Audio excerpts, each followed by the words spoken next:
السلام عليكم ورحمة الله.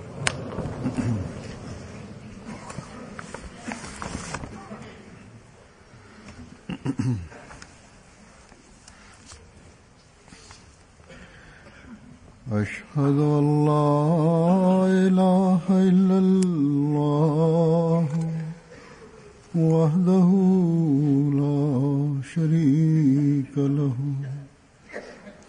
وأشهد أن محمدا عبده ورسوله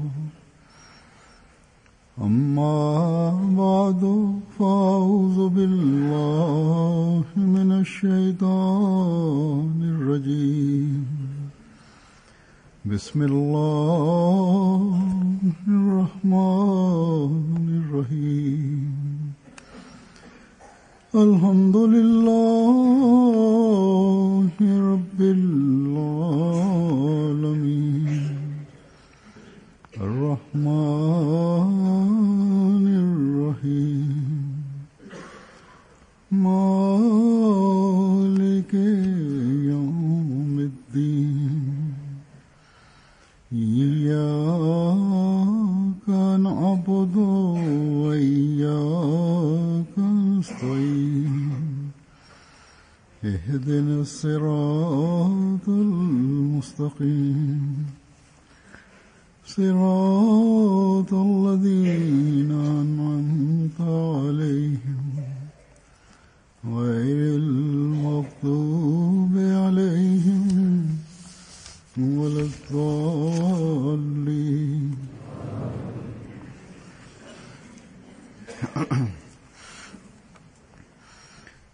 Allah Ta'ala ke fadl se na het reciteren van Surah Fatiha begint Hazur de vrijdagspreek met het vertellen dat met de genade van Allah de Jalsa Salana, wat de jaarlijkse bijeenkomst betekent, in Qadian vandaag van start is gegaan. Er zijn enkele andere landen in de wereld, waaronder wat Afrikaanse landen, waar momenteel de Jalsa Salana ook plaatsneemt. Deze khutba is dus een deel geworden van hun programma van de Jalsa.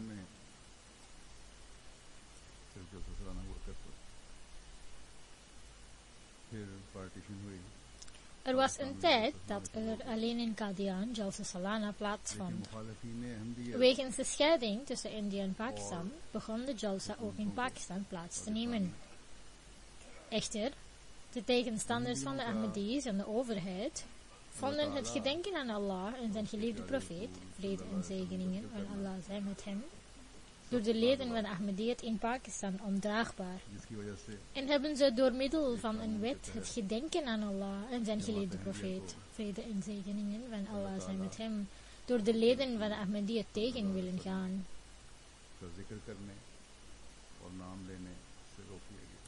Om dit wet uit te voeren is er ook een verbod gezet op de Jalsa's in Pakistan. Zo hebben die tegenstanders gedacht de miljoenen Ahmadi-inwoners van Pakistan te hebben beroofd van het gedenken aan Allah en zijn geliefde profeet. Vrede en zegeningen van Allah zijn met hem. Echter, wat deze tegenstanders van de Ahmadiyyat niet beseffen, is dat deze zichtbare wettelijke verboden de lichamen kunnen verbieden, maar de harten niet. Ondanks het emotioneel lijden, ondanks financieel verlies, ondanks opoffering van het leven, zullen deze tegenstanders van de Ahmadiyyat de liefde voor Allah uit de harten van de Ahmadis niet weg kunnen rukken. Ondanks het veel doen lijden en schade toe te brengen, zullen deze tegenstanders de liefde voor onze meester, de heilige profeet, vrede en zegeningen van Allah zijn met hem, niet kunnen ontnemen uit onze harten.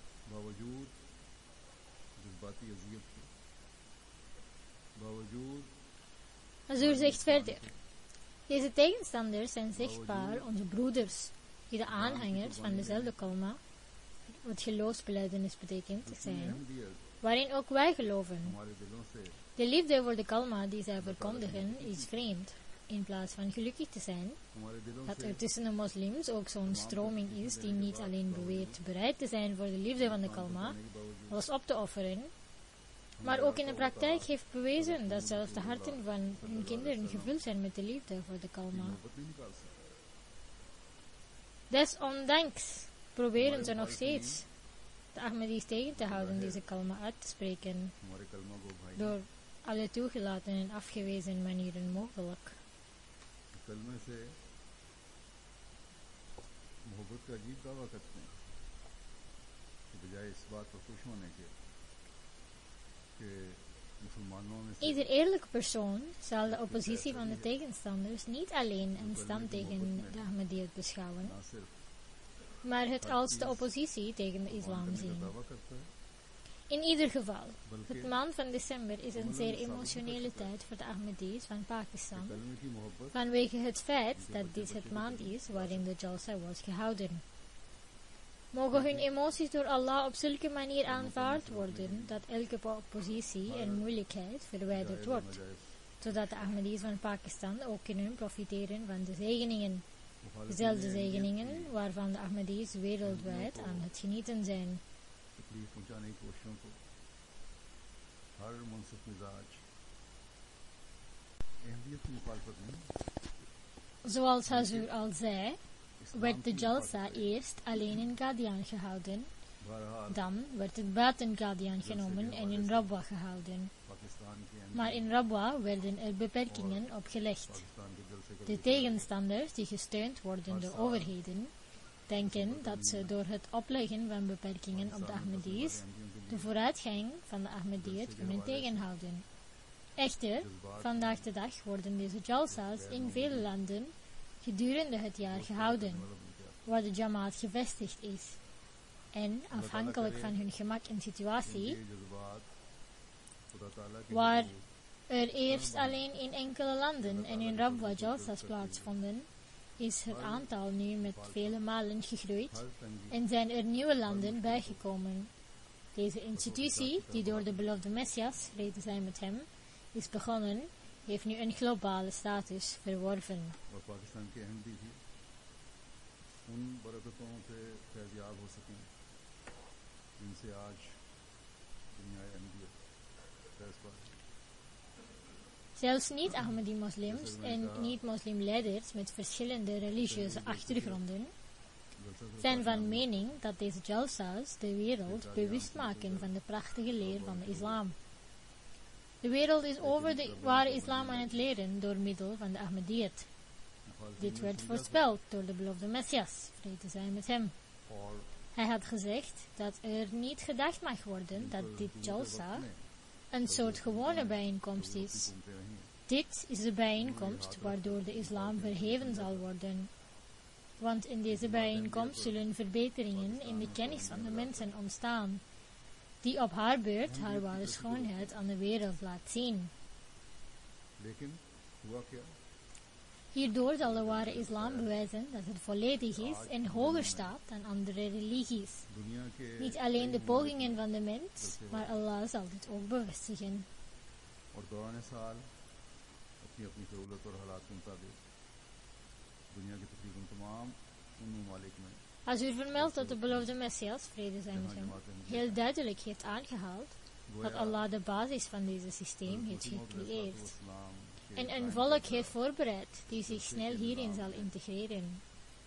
En dat de tijd nabij is wanneer er niets in dit geloof van degenen blijft die de natuur aanbieden en zich vasthouden aan bijgeloof. En van degenen die niet geloven in wonderbaarlijke krachten van God. En van de mensen die allerlei waardeloze dingen een deel van het geloof maken. की वसत अब कई गुना ज़्यादा हो चुकी De Almachtige God zal een middenweg vaststellen voor deze umma, wat de gemeenschap betekent. Diezelfde pad dat de Koran bracht, de heilige profeet, vrede en zegeningen van Allah zij met hem geleerd heeft aan zijn metgezellen en waarmee de कई Siddiq, ममालिक के wat de waarheid lievenden betekent, de Salaha, de rechtvaardigen en de Shahid, de martelaren, werden gezegend en hebben gevonden en gevolgd. India के जलसा सालाना को एक ऐसी तकरीब करार देते हैं जो दुनिया को Dit is wat er zal gebeuren, inderdaad is dit wat er zal gebeuren. खूबसूरत तालीम De beloofde Messias, vrede zij met hem, heeft vervolgens gezegd: Wie oren heeft om te luisteren, luister. Gezegend zijn degenen aan wie het rechte pad wordt bekendgemaakt. दुनिया को इस्लाम के हुजूर तालीम का जमात अहमदिया के ज़रिए से पता चलना था,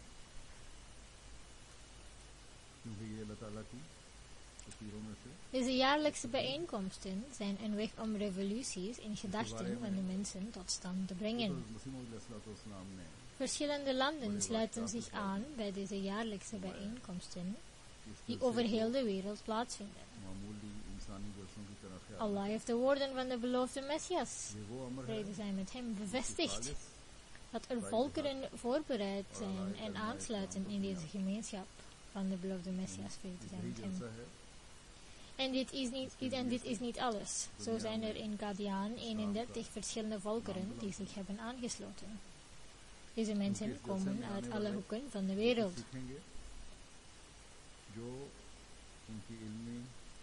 Door beperkingen op de Jalsa in één land te zetten, dachten de tegenstanders dat ze een krachtige slag hadden geslagen. Echter, de vijand is dwaas en begrijpt niet dat de imam van de tijd niet had gezegd dat hij een gemeenschap gaat oprichten. Integendeel, hij had gezegd dat de eerste steen van deze beweging op zijn plaats is gezet door God zelf.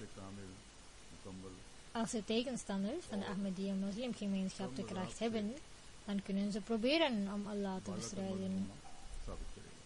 Ze moeten niet vergeten dat de beloofde Messias, vrede zij met hem, de geliefde van Allah is, die van zijn speciale hulp en bijstand geniet. Uiteindelijk is hij degene die door God zelf is gezonden om het geloof te vernieuwen. Voordat de tegenstanders zich verzetten, moeten ze aandacht besteden aan wat er geschreven staat in deze aankondiging van de beloofde Messias, vrede zij met hem. Dat een zin van een gedicht is, waarin wordt gezegd: degene die mij het slechtst wenst, val mij aan in volledige bewustzijn. Ahmadiyya deel 21, pagina 131.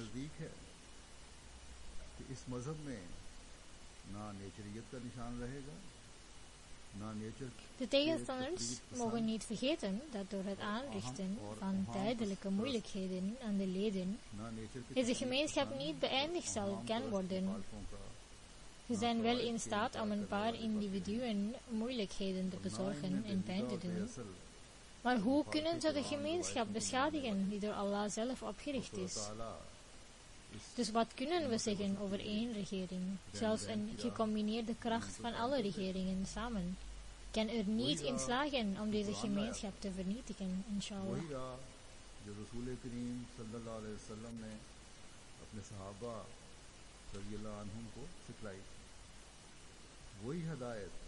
Dit is de Jamaat die in deze wereld het pure, ware en volmaakte geloof zal vestigen, zoals gezonden door God, en zonder enige toevoegingen en innovaties, zoals onze Heer, de heilige profeet Mohammed, vrede en zegeningen van Allah zijn met hem, het gebracht heeft in deze wereld.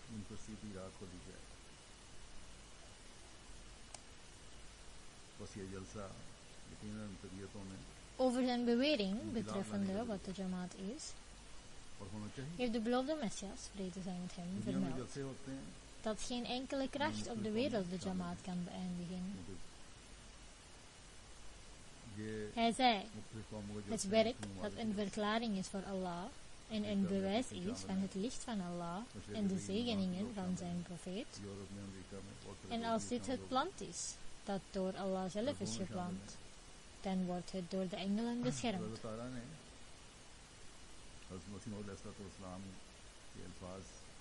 Wie kan dit wissen? Onthoud dat als mijn silsila beweging maar een zaak van verkoop is, dan zal deze verdwijnen. Maar als het vanuit Allah is, en waarlijk, het is afkomstig van Allah, ook al zal de hele wereld zich er tegen verzetten, het zal toenemen en verspreiden. En engelen zullen het beschermen. Als er zelfs niemand meer met mij is en mij tot hulp komt, zelfs dan vertrouw ik erop dat deze silsila zal slagen. Uit Malfuzat, deel 8, pagina 148, uitgave 1985, Engeland. Australia की थी और मशरक़ वईद और जज़ायर की थी। बस एक मुल्क में जलसे पर पाबंदियाँ लगाकर Als u wijst erop dat deze woorden zeer zuiver zijn en God getuige is van deze woorden. Het is onmogelijk dat de tegenstanders deze systeem kunnen vernietigen. Echter, ook wij moeten onthouden dat wij ook verantwoordelijkheden hebben. Wij organiseren de jaarlijkse bijeenkomsten en we maken een deel uit van de Ahmadiyya moslimgemeenschap.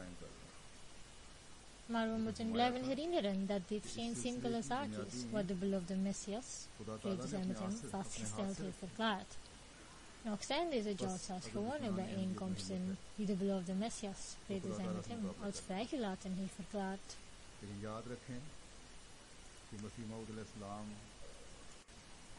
Allah Ta'ala ke वो प्यारे हैं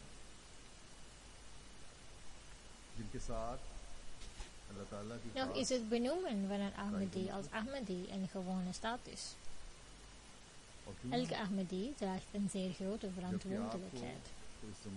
Als u het vertelt dat de beloofde Messias, vrede zij met hem, verklaarde dat zelfs als er minder gelovigen zijn die zullen vertrekken, zelfs als de hele wereld hem zou verlaten, Allah hem niet zal verlaten. Dit is zijn belofte.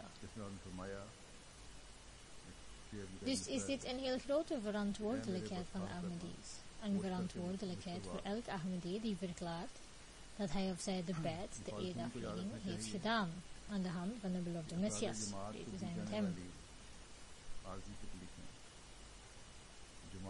Om te kunnen genieten van de steun en hulp van Allah, zal hij of zij in zichzelf een revolutionaire omwenteling moeten doen ontstaan, zoals de beloofde Messias, vrede zij met hem, in zijn volgers wenst te zien.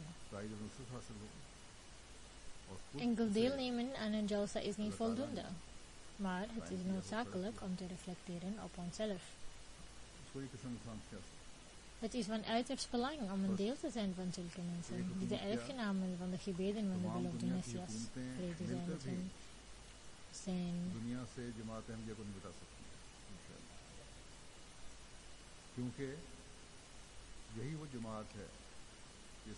Als u zegt dat mensen brieven schrijven aan hem, waarin ze om gebeden verzoeken, dat zij degenen zullen zijn die de ontvangers en erfgenamen van de gebeden van de deelnemers van de jalsa worden.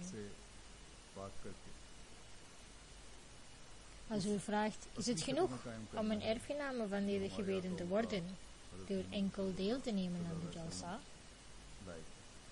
Door enkel 3 of 4 uur in het programma van de jalsa te hebben bijgewoond en om slogans uit te roepen?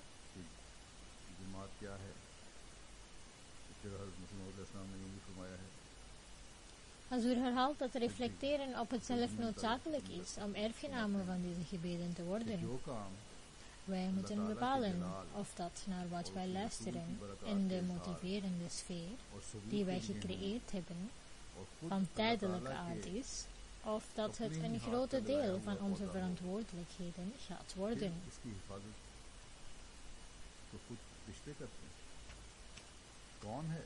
Deze zegeningen zullen pas tot uiting komen als we van de jalsa vertrekken met de eed en de belofte dat wij in ons leven een revolutionaire omwenteling op alle mogelijke manieren zullen proberen maken.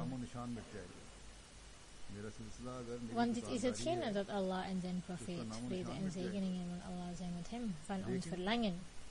En dat wat de beloofde Messias, om vrede zijn met hem, ons heeft verteld. Dan blijven wij erfgenamen van de gebeden van de beloofde Messias, vrede zijn met hem. Anders is het alsof we tegen Allah zeggen dat wij niet zullen doen, niet naar hem zullen luisteren.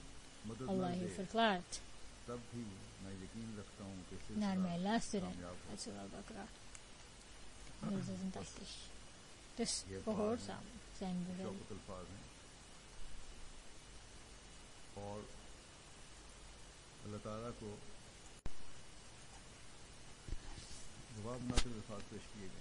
Hazur legt uit dat als wij erfgenamen van gebeden willen worden, men middels de sfeer van de Jalsa een spirituele en revolutionaire omwenteling in het eigen moet trachten te doen ontstaan en moet bidden voor de ontvangst ervan. Dit maakt van ons erfgenamen van de gebeden van de beloofde Messias, vrede zij met hem. Hazur benadrukt de woorden proberen en bidden, want beiden zijn vereist voor het worden van erfgenamen van de gebeden van de beloofde Messias, vrede zij met hem. En wanneer wij erfgenamen zijn, zullen deze gebeden ervoor zorgen dat wij de zegeningen van Allah ontvangen.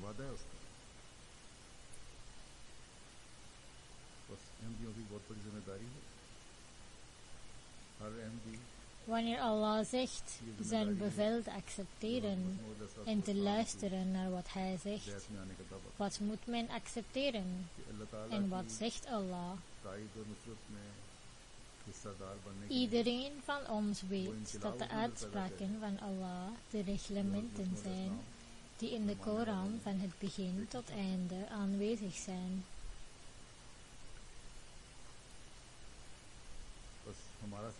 Door de genade van Allah heeft hij zijn boodschapper naar ons gestuurd, die de diepte en het belang van zijn reglementen voor ons heeft toegelicht.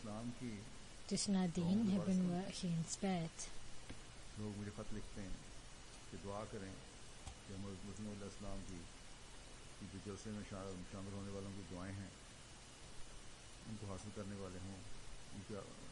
De beloofde Messias, vrede zij met hem, heeft, verwijzend naar de Jalsa, naast onze plichten tegenover Allah, ook verwezen op onze plichten tegenover de medemens.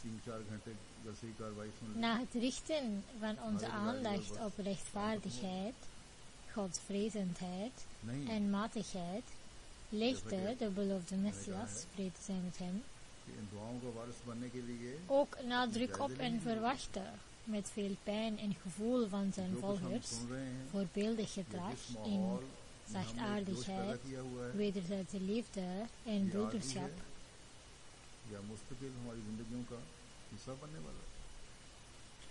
En hij verwachtte ook dat zijn volgers nederigheid tonen, bereid zijn om offers te brengen omwille van elkaar en een hoger niveau van eerlijkheid en oprechtheid vestigen.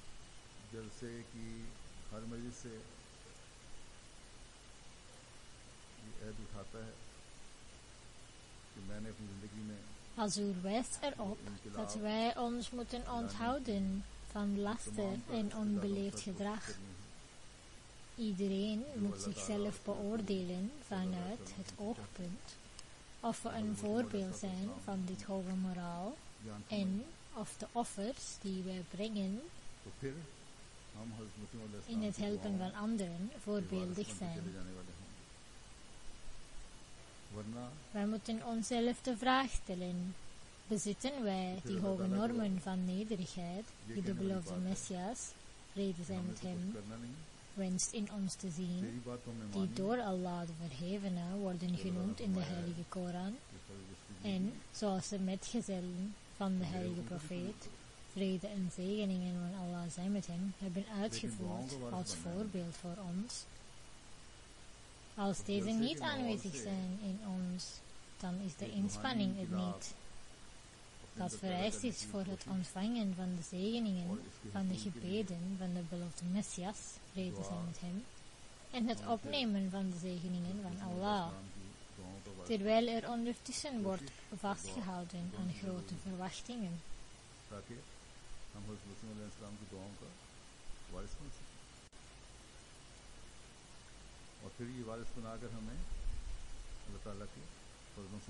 Dus iedereen die deelneemt aan deze jaarlijkse Jalsa's wereldwijd en in het bijzonder degenen die de Jalsa in Qadian bijwonen, de heilige plek van de beloofde Messias, vrede zij met hem, moeten vooral de pijn voelen van de beloofde Messias, die hij heeft gedeeld met de bijwoners van de Jalsa. Als we in werkelijkheid tot de 11 namen van deze gebeden van de beloofde Messias, vrede zij met hem, willen behoren, dan moeten we ons realiseren dat ook in de wereldse relaties, zoals die van ouder en kind, die kinderen die gehoorzaam zijn naar hun ouders, de ontvangers van de gebeden van hun ouders worden. Dus als wij de vruchten willen plukken van de relatie die we hebben met de beloofde Messias, vrede zij met hem, dan moeten wij ons volledig aan hem toewijden. Mensen die de Jalsa bijwonen, kunnen genieten van een schat van gebeden die tot het dag des oordeels blijven. Gelukkig zijn de mensen die erin slagen deelgenoot te worden van deze gebeden.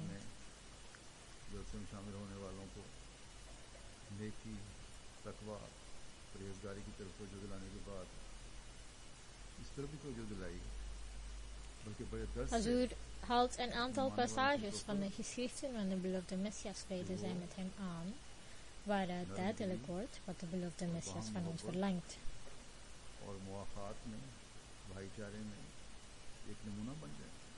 Als eerste vertelt Hazur dat de beloofde Messias, vrede zij met hem, heeft gezegd dat als onze Jamaat een Jamaat wil worden, er een doodaanval moet worden en moeten we ons beschermen tegen fysieke en lichamelijke verlangens. Wij moeten Allah de verhevene voorrang geven boven alles. Veel ijdele en hypocriete pretentieuze zaken vernietigen en mens. Uit Malfuzat, volume 6, pagina 177, 1985.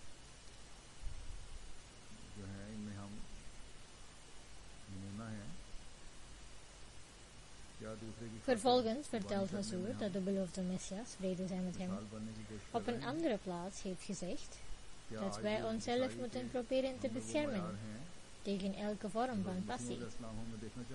Iedere vreemdeling die ons ontmoet, observeert ons en ziet de goede zeden en gewoontes en het niveau van doorzettingsvermogen. Ook ziet hij in hoeverre wij ons houden aan de geboden van God.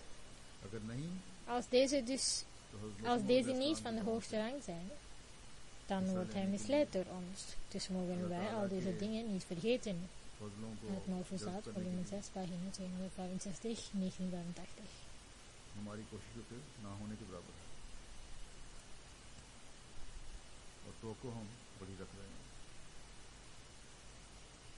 बस दुनिया में जलसों में शामिल होने वाले जमात अहमदिया के जलसों में शामिल होने वाले Ook heeft de beloofde Messias, vrede zij met hem, gezegd dat de Heilige Koran ons leert.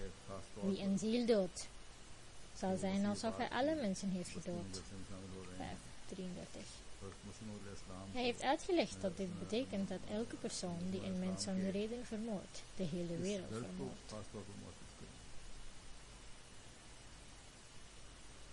इसका इजहार आपने जलसे में शामिल होने वालों को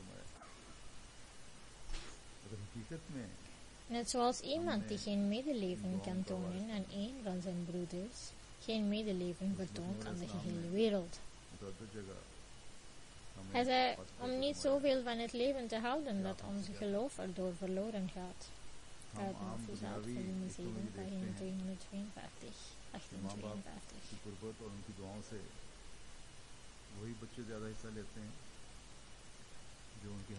De beloofde Messias, vrede zij met hem, wil van deze Jamaat een voorbeeldige Jamaat maken. Als hier ook geen broederschap en sympathie te vinden zou zijn, dan zou het een groot ongeluk zijn. Het Malfuzat, volume 7, pagina 353, 1985.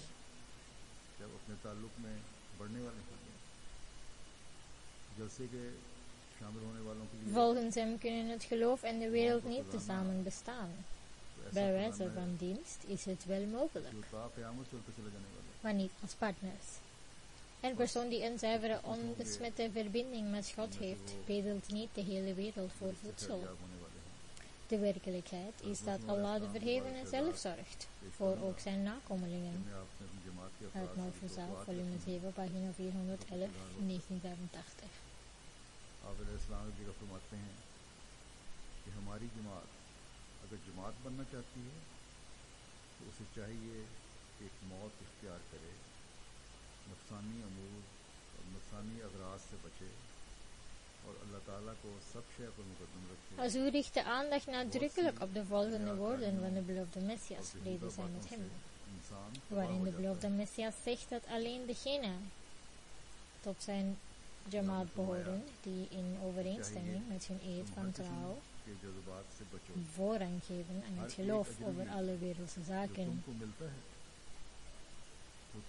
Wanneer een persoon rekening houden met zijn eed in de richting van God beweegt, schenkt Allah de Verhevene hem kracht. De beloofde Messias, vrede zij met hem, heeft met veel pijn gezegd dat onze Jamaat zich niet tevreden mag stellen met alleen maar woorden. Ze moeten de ware bedoeling en het doel van de bei'at vervullen.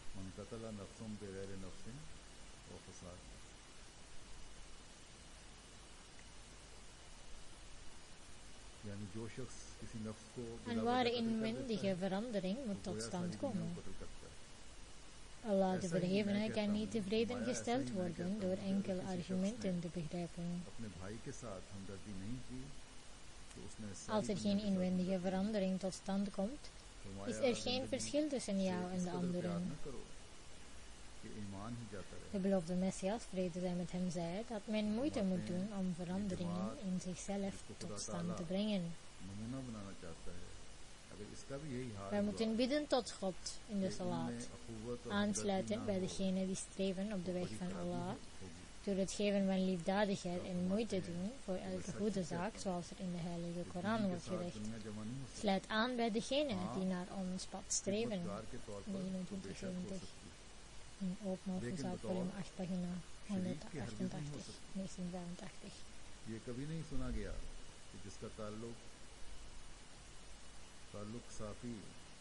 Dit zijn een paar adviezen van de beloofde Messias, vrede zij met hem, die hij gaf om geestelijke en morele normen van de leden van de Jamaat te verheffen.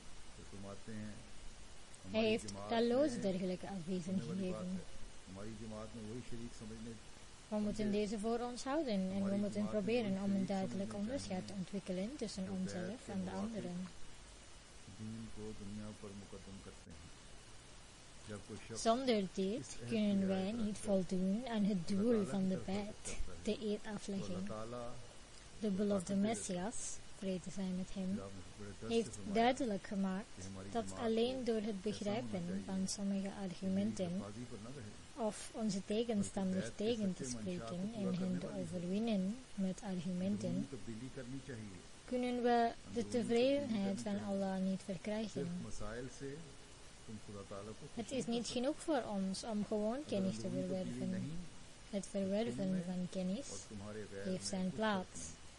Maar om Allah de Verhevene tevreden te stellen en om zijn liefde te verkrijgen, moeten we vooruitgang boeken in onze daden en handelingen. We moeten onze toestand veranderen. We moeten onszelf en onze conditie aan de eisen van de geboden van Allah aanpassen. We moeten behoren tot degenen waar Allah de Verhevene het volgende over zegt. Voor degenen die naar ons pad streven. 2970. Met andere woorden, degenen die moeite doen om ons te ontmoeten. Zij doen dit door hun eigen wensen en verlangens op te offeren. Dit doen zij door hulp te zoeken bij God, door middel van gebeden en door op de weg van Allah uit te geven. En zij maken gebruik van elke mogelijke methode om de tevredenheid van Allah te verkrijgen.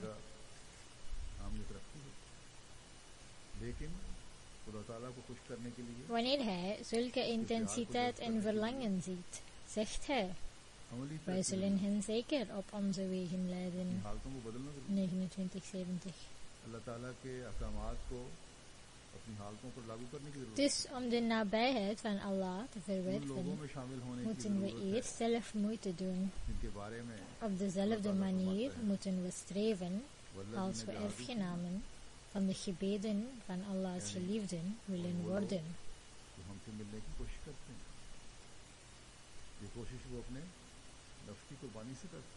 Dus we moeten profiteren van de omgeving van deze jalsa's om door te gaan in het vervullen van onze taak.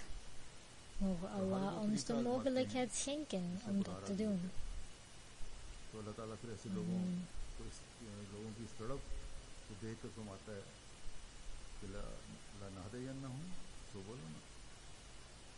Hazur richt de aandacht van de mensen die de jalsa van Qadian bijwonen op wat de beloofde Messias, vrede zij met hem, heeft gezegd. Rekening houdend met het weer, dekens mee te brengen. De mensen uit zowel India als Pakistan moeten dit doen, in hoeverre mogelijk. Er is in bepaalde mate wel wat geregeld vanuit de organisatie, maar niet voldoende. De mensen uit India moeten hier niet te veel op rekenen. Ook mensen die vanuit het buitenland komen, kunnen het best warme kledij meebrengen. Aangezien het weer koud is. Ook zij moeten erop letten dat zij in warme kleding slapen en niet te veel rekenen op een warme plek en warme dekens, zodat zij achteraf niet zullen klagen over het niet krijgen van een dikke deken en het te koud zijn van de kamer.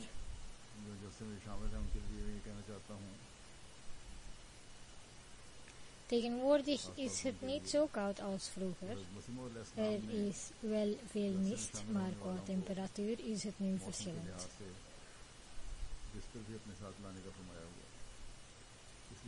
De gasten die vroeger kwamen, deden vele opofferingen tijdens hun verblijf. Het ware doel is deelnemen aan de spirituele sfeer. Wij moeten proberen om de zegeningen van Allah op te nemen, middels het bekijken van ons gedrag. Sommige mensen die vanuit Europa gaan, zullen het misschien koud hebben. In Qadian zal er geen verwarming zijn, zoals ze het thuis gewend zijn. Ook bepaalde rijke mensen vanuit Pakistan die kamers opeisen, moeten geduldig en dankbaar zijn voor wat er vanuit de organisatie beschikbaar is. En alhamdulillah uitspreken voor wat er aan hen wordt gegeven.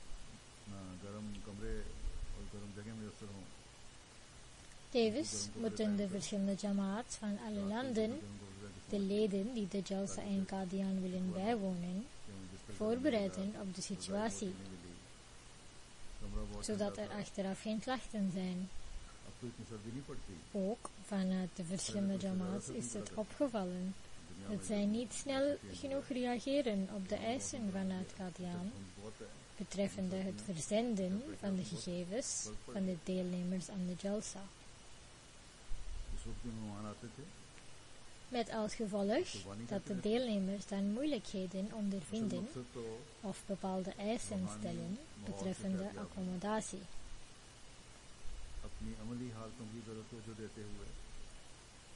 Hazur keurt dit soort eisen af en vertelt dat tegenwoordig niet veel mensen meer de jalsa in Qadian bijwonen. De maatregelen voor accommodatie zijn getroffen voor zo'n 16.000 bijwoners en deze worden met alle zorg en nodige uitrustingen uitgevoerd. Als een persoon toch klachten heeft vanwege zijn gezondheid en leeftijd, zou men beter de jalsa niet bijwonen. Het bijwonen en profiteren van de jalsa gaat gepaard met het lijden van een beetje ongemak. De beloofde Messias, vrede zij met hem, heeft hoge kwalitatieve maatregelen voor zijn bezoekers gevestigd om versteld van te staan. Daarnaast heeft hij ook gezegd dat tijdens de dagen van de Jalsa iedereen gelijk behandeld moet worden. Daarom zouden er geen speciale eisen gesteld moeten worden, nog in Qadian, nog in andere landen waar Jalsa's georganiseerd worden. Hazur haalt een voorspelling van de beloofde Messias aan, verwijzend naar de vele mogelijkheden van verblijf. Vasai मकान का शेर जो मुनीर रूहानी खजाने तौर पर ABC pagina 73. Allah blijft ons schenken met steeds grotere accommodaties en de verantwoordelijkheden proberen te doen wat ze kunnen doen. Dus degenen die de gewoonte hebben om eisen te stellen, zouden ondanks hun problemen toch moeten proberen om samen te werken met de verantwoordelijkheden. Ze zouden verheugd moeten zijn en proberen om maximaal te profiteren van de stad van de beloofde Messias. Vrede zij met hem.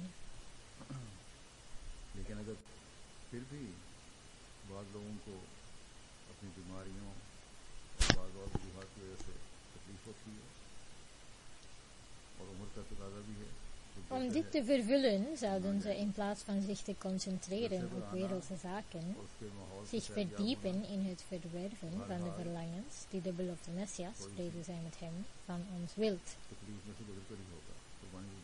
Door de genade van Allah zijn er velen die een voorbeeld vormen van oprechtheid en loyaliteit tijdens het bijwonen van de Jalsa, van welke land ze ook afkomstig zijn. Na het verlaten van de Jalsa schrijven ze brieven, waarin een verbazingwekkende tal ervaringen beschreven worden. En men versteld staat hoe Allah groei en verandering veroorzaakt in een persoon. Hazur richt zijn woorden op de andere Ahmadis waarover hij klachten heeft, en voor wie materialisme een overweldigend effect heeft. Hazur adviseert hen te kijken naar de nieuwe Ahmadis en te leren van hun oprechtheid en loyaliteit. Iedereen die de Jalsa bijwoont zou in plaats van het zoeken naar deze materialistische voorzieningen zich verdiepen in de spirituele omgeving en vooral tijdens deze dagen gebeden verrichten en verzoeken voor een vooruitgang van de gemeenschap en versterking van de band met het kalifaat en behoud ervan. En blijf ook bidden voor de verwachtingen die de beloofde Messias, vrede zij met hem, heeft.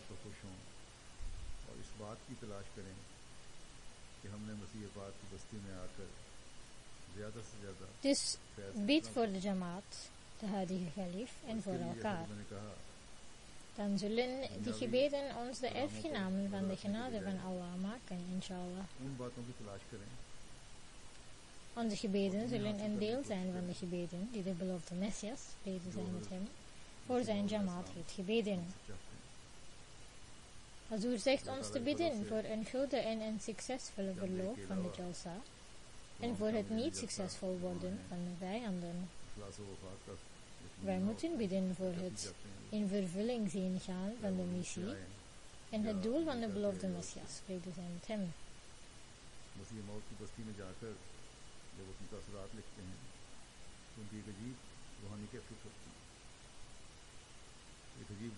Hazur zegt verder: besteed uw tijd dag en nacht aan het herinneren van God. Dan pas zult u het doel van de Jalsa kunnen bereiken. Mogen Allah aan iedereen de sterkte geven om dit te vervullen. Mogen Allah ons snel de wonderen laten zien wanneer we de hele wereld samen met de beloofde Messias, vrede zij met hem, zien verzamelen onder de vlag van de heilige profeet. Vrede en zegeningen van Allah zijn met hem. Amen.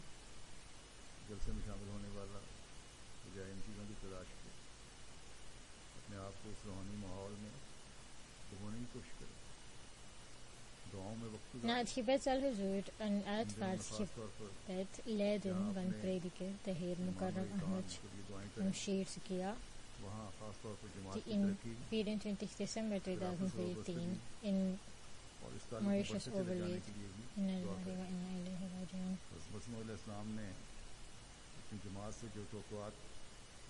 Hazur vertelt over hem dat hij op 33 mei werd geboren en in Mauritius heeft gewoond. Zijn vader, de heer Abdus Sattar Sukhia, was een lange tijd voorzitter van de Jamaat in Mauritius. Zijn opa, de heer Abdul Manaf Sukhia, had via Hazrat Sufi Ghulam Muhammad Sahib, Beit, wat de eed van trouw betekent, gedaan. In het jaar 1952 had Mukarram Shamsher Sukhia een certificaat van de middelbare school aan de Universiteit van Cambridge behaald. In het jaar 1953 kreeg hij werk in de Soul Service. In 1962, toen hij werkzaam was als inspecteur inkomstenbelasting, besloot hij naar Qadian en Rabwa te gaan. Sinds lange tijd had hij een wens zijn leven op te dragen aan het geloof. Toen hij in Rabwa aankwam, raakte hij nog meer geïnteresseerd in zijn wens en de omgeving dat hij ontslag nam van zijn werk en zijn leven opdroeg. Op 6 november schreef hij zich in aan de Jamia Ahmadiyya en studeerde af in juli 1966. Vervolgens keerde hij terug naar Mauritius en huwde de dochter van de heer Al-Hujjaj Azim Sultan Hos. Hierna heeft hij van 1967 tot en met september 1977 in Ivoorkust gewerkt als prediker.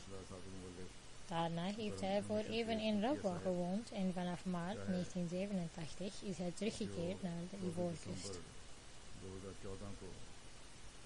In augustus 1981 is hij van Ivoorkust naar Benin gestuurd, waar hij tot april 1987 gewerkt heeft voor de Jamaat en is vervolgens met pensioen gegaan. Echter, hij is altijd de Jamaat blijven helpen met onder andere het vertalen van verschillende khutbas. De heer Mukarram Ahmad Shamsher Sukhia heeft ondanks de omstandigheden in Afrika toch altijd de Jamaat geholpen. Tijdens zijn verblijf in Mauritius heeft hij geholpen met de vertaling van verschillende literatuur en het maken van verschillende boekjes. Hij heeft ook literatuur vertaald naar het Frans.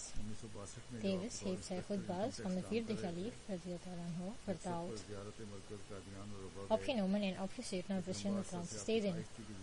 De vertaling van de Koran in het Frans heeft hij mogen nakijken. Ook had hij de mogelijkheid gekregen om een boek te schrijven over het leven van onze profeet Hazrat Mohammed. Levenzegeningen van Allah zijn met hem. Toen Hazur en de heer Mukarram Ahmad Shamsher Sukhia jong waren en naar de Jalsa Salana gingen, stonden zij samen in dienst en hielpen de anderen.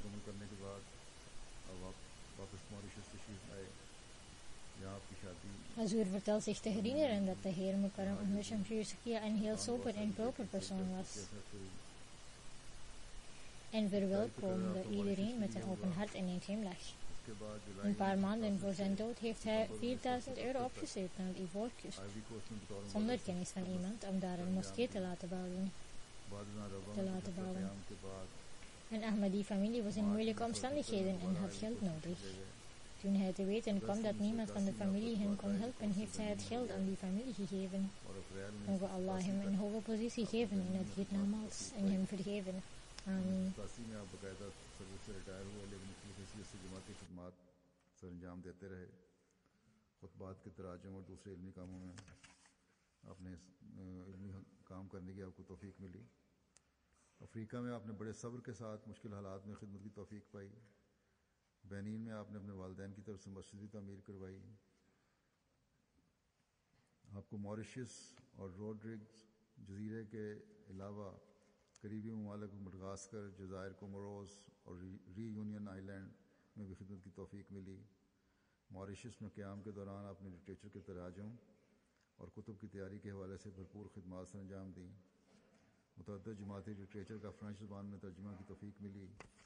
हज़रत मसीह मौद अलैहिस्सलाम की किताब किश्ती नूह का फ़्रेंच तर्जुमा करने की तौफीक मिली। हज़रत खलीफतुल मसीह राबे रहमतुल्लाह तआला के खुतबात का फ़्रेंच तर्जुमे की कैसेट रिकॉर्ड करवा कर फ़्रेंच ममालिक को भिजवाते रहे।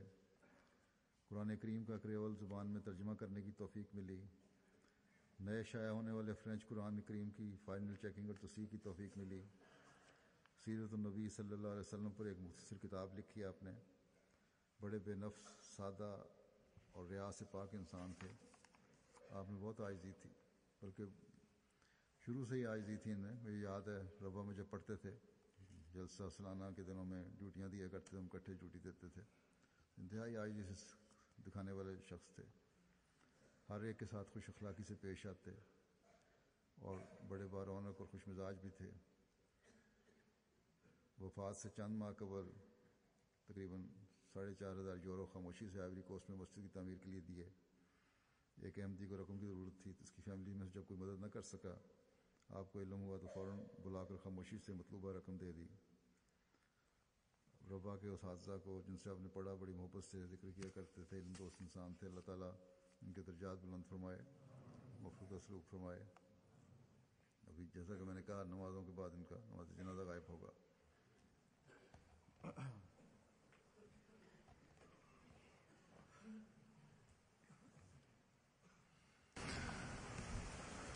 الحمد لله نحمده ونستعينه ونستغفره ونؤمن به ونتوكل عليه ونعوذ بالله من شرور أنفسنا ومن سيئات أعمالنا.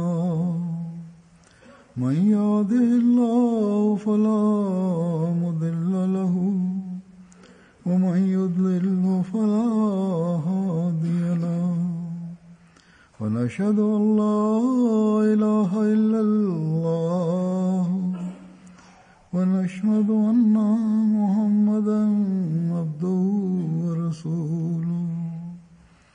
عباد الله رحمكم الله, إن الله يأمر بالعدل والإحسان وإيتاء ذي القربى وينهى عن الفحشاء والمنكر والبغي يعظكم لعلكم تذكرون. اذكروا الله يذكركم وادعوه يستجب لكم ولذكر الله أكبر.